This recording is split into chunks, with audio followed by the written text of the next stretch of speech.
హల్లెలూయా.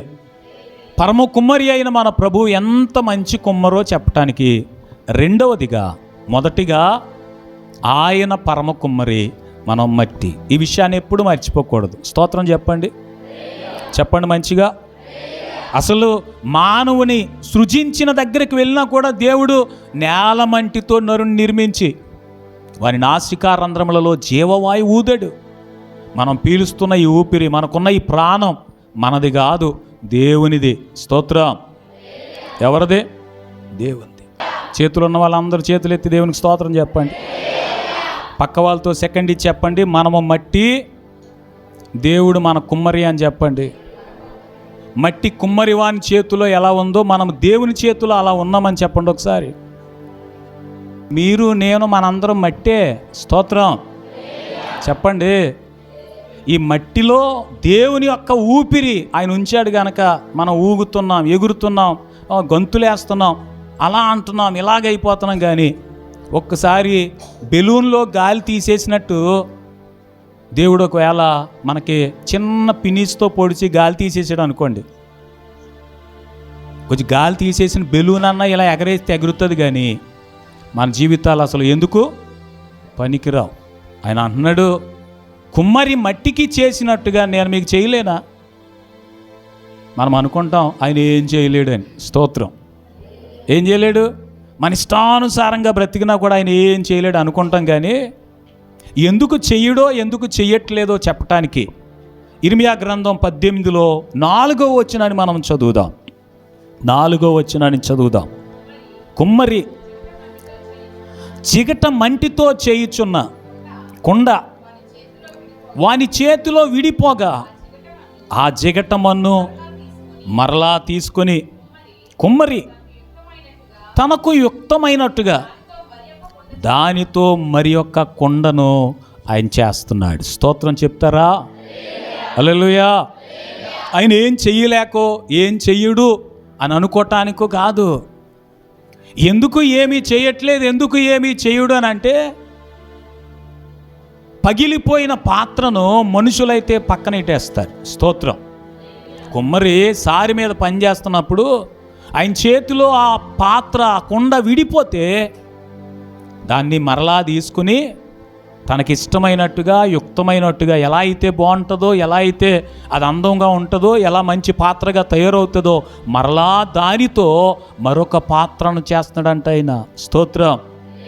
ఈ లోకమైతే విరిగిపోయిన వాటిని పక్కన పడేస్తుంది, నలిగిపోయిన వాటిని పక్కన పడేస్తుంది, పనికిరాని వాటిని పక్కన పెట్టేస్తుంది, పగిలిపోయిన వాటిని నాకు అవసరం లేదని చెప్పేస్తుంది. నీ జీవితం విరిగిపోయి నలిగిపోయి పగిలిపోయి ఎందుకో పనికి రాకుండా అయిపోతే ఈ లోకం నేను పట్టించుకోదు. నీలో బలం ఉన్నంత వరకే, అందం ఉన్నంత వరకే, నీ దగ్గర 4 కాసులు గలగలలు ఆడుతున్నంత వరకే, నీ కాల్లో నీ పిక్కలో బలం ఉన్నంత వరకే లోకం నిన్ను పట్టించుకుంటుంది. నీకేదైనా ఉన్నంత వరకే లోకం నిన్ను ఏదైనా చెప్తుంది. స్తోత్రం చెప్పాలి మంచిగా.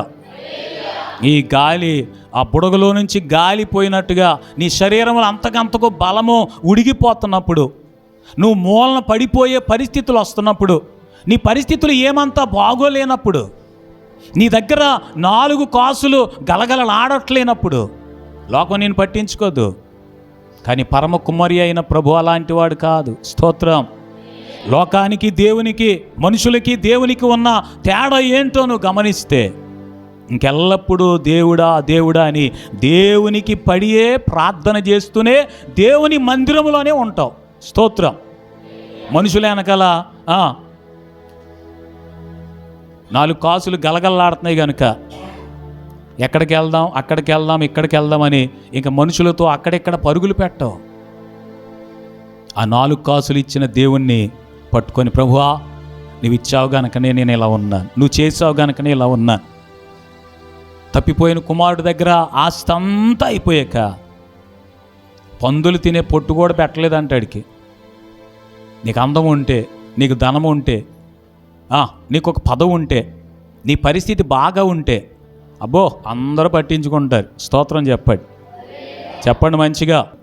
ఉద్యోగాలు చేసే వాళ్ళు ఉంటారు కదా, వాళ్ళు రిటైర్డ్ అయిపోయిన తర్వాత ఏ ఆఫీసులో అయితే పనిచేశారో, ఏ డిపార్ట్మెంట్లోనైతే పనిచేశారో, అక్కడికి వెళ్తే వాళ్ళని ఎవరు పట్టించుకోరు. వీళ్ళు చెప్పుకోవాలి, నేను ఫలానా సంవత్సరం నుంచి ఫలానా సంవత్సరం వరకు ఇది ఇక్కడ పనిచేశాను, అక్కడ పనిచేశాను, నేను ఫలానా డిపార్ట్మెంట్లో ఉండేవాడిని అని వాళ్ళు చెప్పుకోవాలి. చెప్పుకుంటున్నా కూడా ఆ ప్లేసులో కూర్చున్న వాళ్ళు అమునా అని లేచి నిలబడి వాళ్ళకి ఏం మర్యాద గౌరవం ఇవ్వరు. లోకము యొక్క తీరది. నీకు బలం ఉంటే, నీకు ధనం ఉంటే, అందం ఉంటే, నీకు అన్నీ ఉంటే నీ వెనకాల పడుగు తిరుగుతూ ఉంటుంది లోకం. స్తోత్రం. కానీ నా దేవుడు ఎప్పుడు కూడా నిన్ను పట్టుకుని వదిలిపెట్టడో తెలుసా? నీకేమీ లేకపోయినా కూడా, నీకెవ్వరూ లేకపోయినా కూడా, నీకు బలం లేకపోయినా, ధనము లేకపోయినా, అందం లేకపోయినా, ఏమీ లేకపోయినా నా దేవుడు నిన్ను పక్కన పెట్టేయడు. స్తోత్రం. చెప్పాలి మంచిగా. ఎలాగండి అని అంటే, ఈ కుమ్మరి తన జిగట మంటితో పనిచేస్తూ ఉన్నప్పుడు ఆ చేతిలో పాత్ర విడిపోయిందంట, పగిలిపోయింది. కొంతమంది మాట్లాడుతూ అంటారు, ఇదిగో ఎక్కువసార్లు చెప్పను, ముచ్చటగా 3 సార్లు చెప్తాను, వింటే నీ ఇష్టం, వినకపోతే నీ దారి నీదే అంటుంటారు. ఎన్నిసార్లు అని చెప్తాం అంటుంటారు. కానీ నా దేవుడు అలా చెప్పడు. స్తోత్రం. ఆయన ఎన్నిసార్లైనా నీకు చెబుతూనే ఉంటాడు, నీ జీవితంలో పనిచేస్తూనే ఉంటాడు. నిన్ను బాగు చేయటానికి, బాగా చేయటానికి ఆయన చేతిలోనే నిన్ను ఉంచుకుంటాడు. స్తోత్రం. చెప్పాలి మంచిగా. ఈ కుమ్మరి ఆ మట్టిని పక్కన పడేయకుండా, పక్కన పెట్టేయకుండా తనకు యుక్తమైనట్టుగా మరలా ఇంకొక పాత్రనైనా చేస్తున్నాడంట. స్తోత్రం. చెప్పాలి. అందుకే యెషయా గ్రంథం 64వ అధ్యాయము 8వ వచనాన్ని మనం చదువుతుంటే ఈయన అంటాడు, మేము జిగటమన్ను, మేము నీ చేతి పనిగా ఉన్నాము అని మాట్లాడుతున్నాడు. ఒకసారి చదువుదాం. నీవే మాకు తండ్రివి, మేము జిగటమన్ను, నీవు మాకు కుమ్మరి వాడవు, మేమందరము నీ చేతి పని అయి ఉన్నాం. స్తోత్రం. హల్లెలూయా. ఎప్పుడు నీ జీవితానికి భద్రతో చెప్పాలా? ఎప్పుడు నీ జీవితానికి మేలో చెప్పాలా? ఎప్పుడు నీ జీవితం క్షేమంగాను, ఆరోగ్యంగాను, భద్రంగాను, సురక్షితంగా ఉంటుందో చెప్పాలా? దేవుని చేతిలో ఉన్నంత వరకే నీ జీవితం భద్రంగా ఉంటుంది. స్తోత్రం. చెప్పాలి మంచిగా. హల్లెలూయా.